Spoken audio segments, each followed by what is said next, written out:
So what we're going to do is bring in a file. For those of you who were here on the first two webinars, this should be simply a refresher to you. But just to get us back in the mood again, we're going to go into File, Import Assistant, and Import to Idea. Okay. And the file that we're going to bring in will be a text file. So we're going to bring in a text file from the tutorials folder, which you should have. And the file we're looking for is called sales.txt. When I bring it in, it's telling me it's a delimited, sorry, it's not a delimited file, it's a fixed length file, and it thinks it's coming from a PC. It's an ASCII file. If it was coming in as an IPSIDIC file, it should recognize it as that. It would not look like what's on the screen if it was an IPSIDIC file. It would simply look like that if it was IPSIDIC. The fact that it's looking like that just now tells me that's an ASCII file. Okay. Now, what we need to do is now define all of the fields within that file. We could change our record length, we could change our decimal symbols, we could change our thousandth, etc. I'm simply going to say next, and it says there's my fixed record length 42. Now I haven't told it this, it has calculated that by looking at it. It could be wrong. If we're dealing with variable length files, variable length records in the files, then that is possible to be wrong. It's not cast iron guarantee, but if I increase that 42 to 43, you'll see I now have a diagonal. If I drop it back to 41, I've got a diagonal going the other. Rough rule of thumb, if I've got vertical columns, it's probably picked up the file length correctly. So now we need to define the fields. And as with any other audit, if you're looking at running CATs, the first thing we need is the file layout. Now that sounds very straightforward. Sometimes it is and sometimes it's not. I've had the experience of going to an IT division and asking them for the file layout, and they didn't have one. The system was so old, it was 20 odd years old. There was no records, there was no source code, nobody knew what the data meant. They just knew that it processed and that was fine. Problem was, they could not, under any circumstances, change that system because they had no documentation for it. They didn't know what to do to it. So I can look at this and I can see that those positions in the middle are saying Amex, Visa, etc. So that looks like a payment type. I can see that over here we have an amount. And that might be all that I need to go ahead with my investigation as an auditor. I can also see that in there there's something that looks like a date. So maybe that's a date. Now in fact we can have the file layout, you have it in front of you, so we can go ahead and actually define all of the fields within this. You'll see when I move to next, Import Assistant has tried to identify the field delineators. In other words, where it thinks a field ends. Sometimes it gets it right, sometimes it gets it wrong. What it's basically looking for is where any changes occur or do not occur. You'll see there that we have a line after the first number, number 1, and that's wrong. We know that initially we have an invoice number running from 1 to 7. To get rid of the line, that field delimiter, I can simply double click and it's gone. Single click will bring it back, double click takes it away. And I can see that now I've got from 1 to 7, and you'll see I've got column 7 there. So I know that I've got the correct field. The next one is my date, and I can see I've got an extra line there. So again, I'll double click and remove that. And I've now got 2006-07-21, which is correct. Then comes my payment type, which is correct. Then comes a 3-digit salesman. Now I don't have a line for the 3-digit salesman, but if I click in there, I now have a line. There's my 3-digit salesman. Next one is 6 digits for my customer number. And again, I'm sitting with the 6-digit customer number. Actually, I'm not. I'm sitting with the 7-digit. Sorry, with a 5-digit customer number. So I've made a mistake. To get rid of it, I simply double-click to remove it. Click again to put it back in.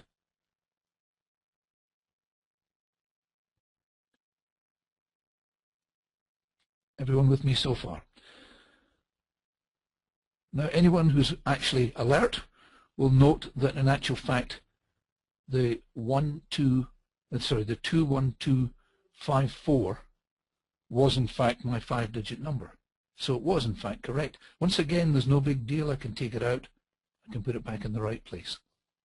So I can carry on doing that until I've got the layout the way it tells me. Critical element to bear in mind, if they have given you a file layout, I have given you a file layout here, the file layout may not be correct. It may not be up to date. They may have, for example, moved from a 2-digit product code to a 3-digit product code, but the file layout is still showing it's a 2-digit. So when you get the data, always check to make sure the bit in here looks as though it makes sense compared to the record layout that you have been given. We're happy, so we can say next. Okay.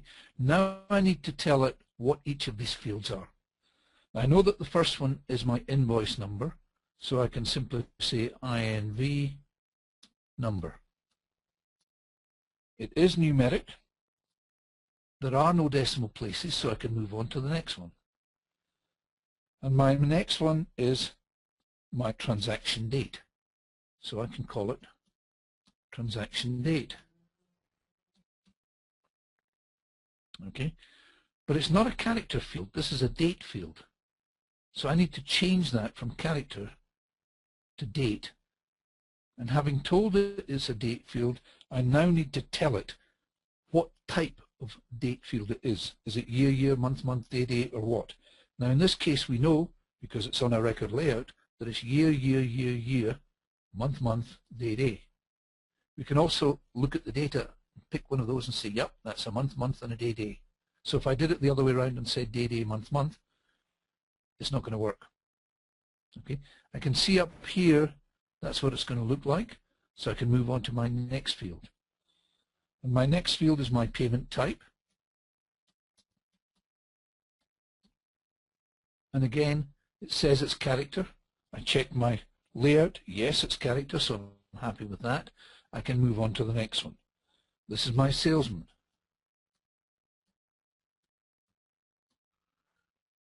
Numeric, 0 decimal places.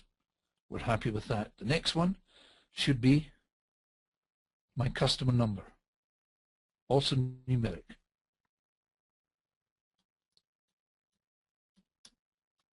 Also no decimal places. The next one up is my product code. Also numeric. Although in actual fact in this case it's not numeric. This is a character field. And it's critical that if it's a character field, you define it as a character field. The fact that you wish that they'd given you a numeric field is beside the point. It is a character field. We need to define it as a character field. Then I can move on to my amount, and I can simply type in. But now I know if you look under converted example, it says 431. I can see there it's 431.28. So we've actually got 2 decimal places there. And now it's coming out correctly, so now I can say next. At this point, if I wish, I could add other fields. I don't have to, but I can. Since I don't need to, I'll say next. If I wanted to filter the data, I'm importing this information on sales, but I might only want it for one particular product type. I can click on what looks like a little calculator, which is in actual fact the equation editor, and then say I wanted to filter it based on the salesman less than this, or the product code equal to that, or whatever. In this case, I don't particularly want to, so I'll leave that. With the equation editor, you've got a big green tick, which says I want it as it is, and a big red cross, which says I'm finished. I don't want this. So I'll cancel that. I'll tell it next. It says, okay, now what do you want to do? You've defined what the record looks like. How are you going to use this information when it comes in? Do I simply want to link to that data file, or do I want to import that data file straight in? Now, for speed purposes, I might want to link it. There's a problem from an audit perspective if you link the definition to a data file, because if that data file changes, if that's a live data file and it moves on, then I am not going to be able to reproduce my results if anyone asks, how did you come to that conclusion? So generally, and particularly if it's a forensic investigation, I'm going to import the data and bring it down onto my machine so that I can interrogate it from there. I'm going to import it, I'm going to generate some field statistics, and I'm going to call the database sales transactions.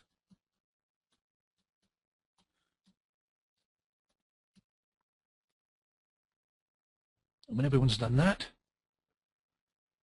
then we'll say finish. I'll give you a couple of seconds to catch up. If you want me to run rapidly through it again, these were all of the fields that we set up. Our invoice number was numeric.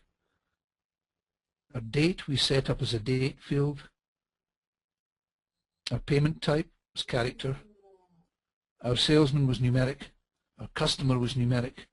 Our product code was character field. And our amount was numeric but with 2 decimal places. We did not add any additional fields.